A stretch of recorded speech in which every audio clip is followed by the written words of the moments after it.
The morning sun streamed through the kitchen window of our Asheville home, painting golden ribbons across the granite countertop where a single birthday card lay waiting. From my neighbor, nothing from family. At 72, birthdays had become mile markers on a lonely road, but I'd still circled this date in red on 3 different calendars, hoping my daughter Marlena might notice. "Marlena, darling," I called toward the living room, infusing my voice with the false cheer I'd perfected over years of pretending everything was fine. "I thought I'd smoke some ribs tonight for my birthday. Maybe invite Baxter and Delphine over." She materialized in the doorway like a storm cloud, her face already twisted with that expression I'd grown to fear. Torrin, her husband, loomed behind her like a prison guard. "You've got to be kidding me." Marlena's voice could freeze the French Broad River in July. "Today of all days?" "It's my birthday," I said softly, the words catching in my throat like fishhooks. Torrin laughed, an ugly sound. "So what? You're 72, not 12. Grow up." I watched my daughter, the same little girl who used to leave dandelions on my pillow because she said they were sunshine flowers for Daddy, as she rolled her eyes with theatrical disgust. "Dad, you're being pathetic again. This desperate need for attention is honestly embarrassing." My coffee mug trembled in my grip, not from Parkinson's, which I'd been hiding from them, but from the effort of holding together a heart that was shattering in real time. "I just wanted to make dinner for a couple friends," I whispered, each word an effort. "In our house?" Marlena's emphasis on "our" cut like a scalpel. "The house we pay for, where you're nothing but a cancer we need to cut out?" Cancer. The word hung in the air like a death sentence. My Isadora had died of cancer 7 years ago, held my hand as she faded, made me promise to stay strong for our daughter. Now that same daughter was calling me the disease. "You want to know the truth?" Marlena stepped closer, close enough that I could smell her expensive perfume, bought with my credit card last month. "You're a malignancy, a growth that keeps spreading, sucking the life out of everything around you. Every single day I wake up and I wish you'd just disappear." The morning sun that had seemed so warm suddenly felt like a spotlight on my execution. This was my daughter, the baby I sung to sleep for 3 years straight when she had night terrors, the teenager I drove to violin practice in snowstorms, the bride I walked down the aisle at the Biltmore estate, tears streaming down my face. "Marlena, please, I'm your father." "No!" She slammed her palm on the counter so hard the birthday card fell to the floor. "You're not my father. You're a parasite, a leech, a cancer that needs to be cut out before it kills us all." I stood there, all 72 years of life crushing down on me, feeling like I was drowning in my own kitchen while my daughter watched with satisfaction. "Get out," she said quietly, almost pleasantly. "Pack your things and get out of my house." "Marlena, now!" If your heart is breaking for Aldrich, please don't scroll away. Subscribe to our channel right now, because somewhere an elderly parent is being called the cancer by the child they die for. Your subscription costs nothing but means everything. Please subscribe now. Baxter and Delphine arrived at 6, carrying a homemade peach cobbler and wearing the warm smiles of true friendship. Clifton followed, his cane papping against the walkway like a countdown to disaster. "Happy birthday, brother." Baxter embraced me while Delphine kissed my weathered cheek. We gathered on the back deck overlooking the Blue Ridge Mountains, the grill releasing aromatic smoke that mixed with the mountain air. For these precious moments, surrounded by people who actually cared if I lived or died, I could pretend this was still my home. "Where's Marlena?" Delphine asked innocently, not knowing she'd just lit a fuse. "She's inside," I managed, turning the ribs with hands that wouldn't stop shaking. Through the bay windows, I could see Marlena and Torin watching us like we were roaches infesting their perfect space. The contempt on their faces was so pure it could have been bottled and sold as poison. "Aldrich," Clifton said quietly, his old eyes missing nothing. "You all right, friend?" Before I could answer, the sliding door exploded open with such violence I thought the glass would shatter. "Get them out!" Marlena shrieked, her face purple with rage. "Get these pathetic fossils out of my yard!" Delphine's hand flew to her mouth. Baxter's beer stopped halfway to his lips. Clifton gripped his cane tighter. "Marlena, these are my friends. I don't care if they're dying veterans. This is our property, and you're trespassing with your dementia ward field trip?" Torin strutted out, chest puffed up. "You heard her. Everyone out, or I call the cops." The silence was deafening. My friends looked at me with a mixture of shock, pity, and horror that cut deeper than any words. Baxter stood slowly, with dignity intact despite the humiliation. "Aldrich," he said, ignoring my daughter completely, "happy birthday, my friend. You deserve so much more than this." They filed out like a funeral procession, Delphine wiping tears, Clifton muttering prayers, Baxter's jaw clenched in rage he was too polite to express. As their cars disappeared down the mountain road, I stood alone with the cooling ribs that would never be eaten. "Clean up this mess," Marlena hissed. "And Dad, you have 30 minutes to pack and get out." 30 minutes? My voice cracked like a teenager's. "Where will I go? It's dark." "That's not my problem. Maybe you'll get lucky and drive off a mountain road. Would save us all a lot of trouble." Torin laughed. "The cancer is about to be cut out, baby." I climbed the stairs on legs that felt like they belonged to someone else. Packed my life into a suitcase Isadora had given me for our last anniversary. Her photograph went in last, wrapped in the shirt she'd loved seeing me wear. 28 minutes later, I stood at the front door with my suitcase, looking at the house I'd bought, the daughter I'd raised, the life I'd built that was now rejecting me like a failed organ transplant. "Still here?" Marlena asked, not looking up from her wine glass. "I'm your father." "No," she said simply. "You're nothing. Now get out before I have you arrested for trespassing."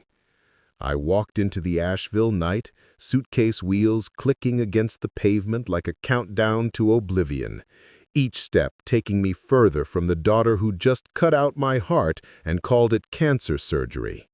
The Blue Ridge Motel on Tunnel Road looked like hope wrapped in faded neon.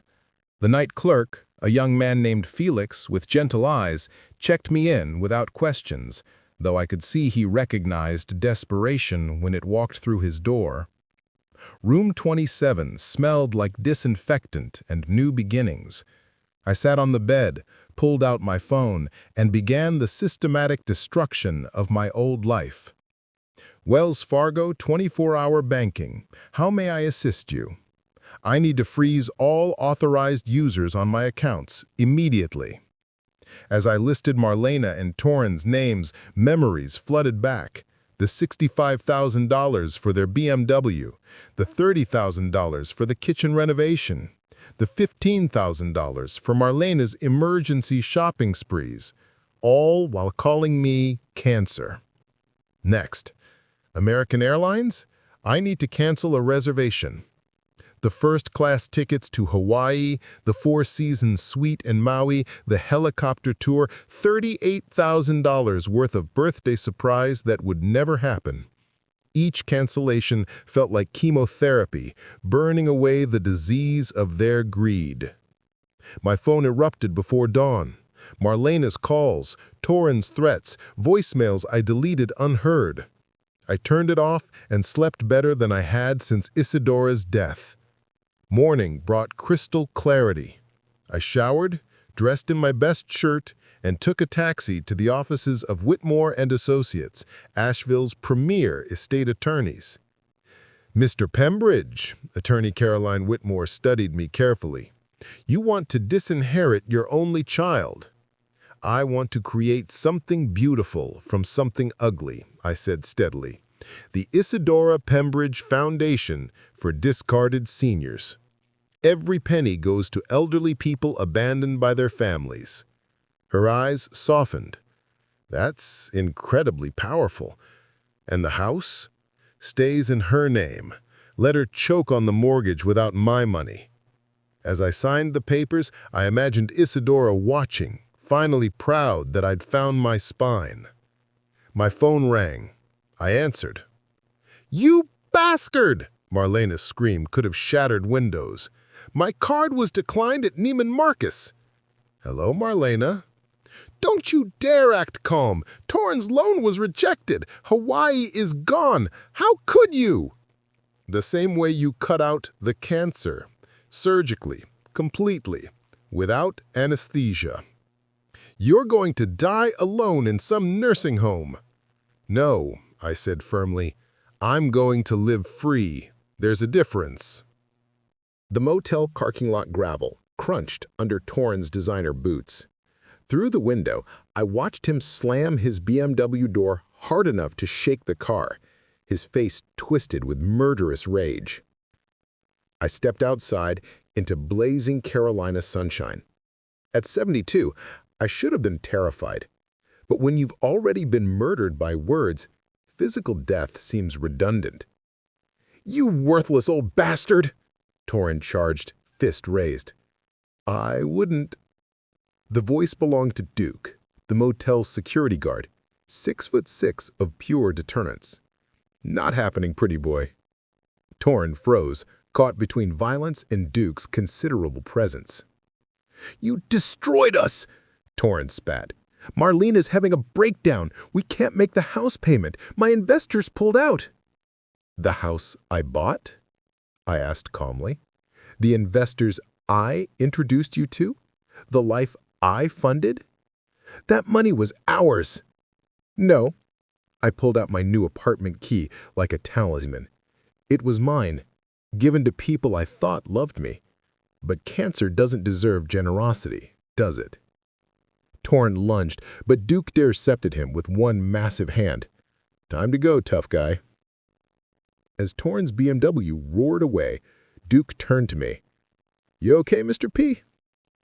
"Better than I've been in years." That afternoon, I signed a lease for a small apartment in downtown Charleston, overlooking the harbor. It had exposed brick, tall windows, and walls that had never heard me called cancer. The landlady, Mrs. Newen, handed me keys with understanding eyes. "New chapter?" she asked. "New book entirely." I arranged my few belongings, placing Isadora's photo where it could catch the morning light. "We're free, my love." Baxter called. "Aldrich, we heard everything. We're disgusted, but proud of you." Standing on my balcony, watching ships enter Charleston Harbor, my phone buzzed. "You're going to die alone and forgotten, you selfish bastard." I deleted it and watched the ships sail toward freedom, carrying nothing but hope. 2 weeks into my Charleston life, I discovered something miraculous. Joy after devastation. My mornings belonged to me. Strong coffee, Miles Davis, breakfast watching dolphins play in the harbor. The knock came Tuesday afternoon. Through the peephole, I saw Marlena, but not the polished woman who'd exiled me. This Marlena looked destroyed, designer clothes wrinkled, makeup streaked, hands trembling like mine did during chemo I'd hidden from her. I opened the door, but blocked entry. "Dad," she started, shocked I'd answered. "Can we talk?" "We're talking." "Inside?" "I drove 4 hours. Your gas, your time, your problem." She flinched. "I'm still your daughter." "My daughter died when she called me cancer. You're just wearing her corpse." Real tears now, rolling down hollow cheeks. "We're losing everything." "Everything you stole from me?" "Dad, please. Foreclosure notices. Torren left me for his secretary. I have nothing." I felt peace. Complete, absolute peace. And you're my father. No, I was someone's father. Now I'm just the cancer you cut out, remember? I didn't mean you meant every word. And you were right. I was killing myself trying to keep you alive. The cancer wasn't me, Marlena. It was you. Where will I go? I don't know. But when you kicked me out with 30 minutes to pack, I learned something. Rock bottom has heated floors if you generate your own warmth. You're abandoning your only child. I'm honoring your diagnosis. You said I was cancer. I got treatment. Turns out the cure was distance. I closed the door on her wails, on the child who'd once made me Father's Day cards saying world's best daddy, who'd become someone who wished I'd drive off a mountain. Could you close the door on your desperate child? Some betrayals can't be forgiven. If you understand Aldrich's pain, subscribe now. Don't abandon him like his family did. Subscribe. Prove humanity still exists. The Charleston Senior Center became my sanctuary. I signed up for everything: watercolor, Italian cooking, veteran support, ballroom dancing. Isadora would have loved that. Aldrich? Aldrich Pembridge. I turned to find Genevieve Moreau, elegant despite her walker. I heard about your liberation. Brava, darling. Word spread quickly, but instead of judgment, I found solidarity. In watercolor class, Harrison pulled me aside. My son did the same, bled me dry, then called me a leech. Haven't spoken in 5 years. Best 5 years of my life. Cooking class became home. Chef Isabella, who'd lost her children to an inheritance fight, taught more than recipes. Loneliness, she said, demonstrating pasta making, isn't being alone. It's being with people who make you feel worthless. I thought of dinners where Marlena and Torin planned spending my money while I sat there, invisible as furniture. My phone rang. Unknown number. Torin's mother, Vivian. Aldrich, I'm calling to apologize and to say I understand. Vivian? Torin is my son, but I know what he is, what they became. Vultures. You deserved better. You were more father to them than they deserved. That evening, I sat with my chosen family at Harbor Lights restaurant. Baxter and Delphine had driven down, joining other survivors of family cruelty. To orphans of greed, Baxter toasted, may we find in friendship what blood denied us.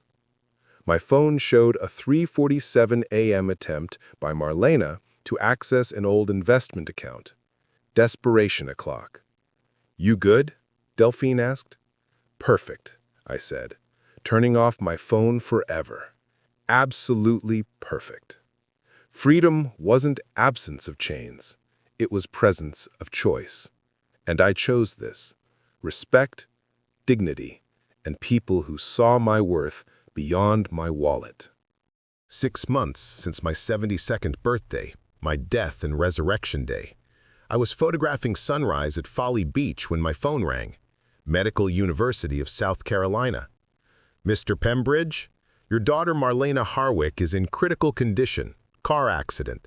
She's asking for you. I drove to Charleston, hands steady despite the war between my old self, who'd have died for her, and my new self, who knew DNA wasn't destiny. She looked broken in the ICU, machines keeping her alive. Torin had vanished to California with his secretary and their remaining money. Dad? Her voice was weak, stripped of venom. I'm here. I'm dying. The words hung like a noose. Internal injuries, maybe days. Silence. I destroyed everything. Tears rolled down swollen cheeks. I became a monster. Mom would be ashamed. Isadora's name from her lips felt like truth. Isadora would have been horrified. No insurance, she whispered. Torin canceled it. I'll die bankrupt and alone, just like I said you would. Karma's efficient. Will you forgive me? I looked at this broken woman who'd been my baby, who'd called me cancer, who'd wished I'd die. Forgiveness died when you killed it. What's left is a man protecting himself. Please, Dad, I'm scared. So was I, when you gave me 30 minutes, when you called me cancer, when you wished I'd die. You're letting me die alone? No, I'll pay your bills, not because you're my daughter, but because I'm not a monster. But that's all. I love you, she called as I left. No, I said. You love my money. There's a difference. I left her sobbing, walked the hospital corridor, and felt free. Could you walk away from your dying child who destroyed you? If Aldrich's strength moves you, subscribe. Help others find courage to escape toxic family.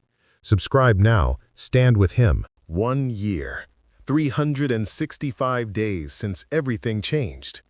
I stood in my Charleston apartment, adjusting my tie. Tonight was about celebration, not sorrow. The Harbor Ballroom was magnificent. Banners reading, "Happy 73rd, Aldrich," everywhere. Tables overflowing with food from my cooking class, photographs covering walls, and faces of my chosen family filled the room. Surprise! Though Delphine had spoiled it weeks ago. But the joy, the genuine celebration, that was real. Baxter raised champagne. To Aldrich Pembridge, who taught us it's never too late to demand respect, reject toxicity, and choose your real family. As we celebrated, I thought of Marlena. She'd survived, barely. Lost everything, moved to a cousin's in Atlanta. She'd sent letters full of apologies. I'd returned them unopened. "Aldrich," Delphine pulled me aside. "Someone's here." My sister Beatrice stood there, flown from Seattle, crying. "I should have come sooner, when I heard what that monster did." We embraced, and I felt real family, blood or chosen, built on respect. "Isadora would be proud," Beatrice whispered. "You finally learned your worth isn't measured in what you provide." The cake arrived, 73 candles like stars. "Make a wish," someone called. I closed my eyes but needed nothing. At 73, I had everything: respect, dignity, real relationships, and the knowledge that cutting out cancer, even when it shares your DNA, is survival. Candles out, room erupting in joy. My phone silent, number changed months ago. Some bridges should stay burned. Later, on the balcony with my chosen family, Charleston sparkling below, I thought about legacy. Not money, but courage to say enough. "Thank you," I told them, "for showing me family is about respect, not blood." Genevieve raised her glass to phoenixes who rose from ashes. The greatest revenge isn't success, it's peace. The Isadora Pembridge Foundation would help others escape, and Marlena? She'd learn to live without a host or with her. Her poison couldn't touch me. I was 73 and finally, completely, absolutely free. Standing there, surrounded by people who saw my worth beyond my wallet, I understood. Sometimes walking away is love. Sometimes consequences are gifts. And sometimes a father's dignity matters more than a daughter's comfort. Music played, laughter filled the air, and somewhere in Atlanta, a woman who'd called her father cancer was learning what real malignancy was. The silence after cruelty, the emptiness after greed, the loneliness after betrayal. But here in this room of light and love, an old man had learned that 73 was just the beginning. Aldrich's story ends, but thousands of seniors are still being called cancer by their children, still being destroyed by those who should protect them. If this touched your soul, if you cried for him, if you cheered when he chose himself, please don't let it end. Subscribe now. Share this with someone who needs to know they're not alone. Like if you believe everyone deserves dignity. Aldrich fought for his life. Fight for his story. Subscribe now, because somewhere an elderly parent is being called cancer right this moment. Don't be like Marlena. Show you have a heart. Subscribe, share, and prove love still exists in this world. Please.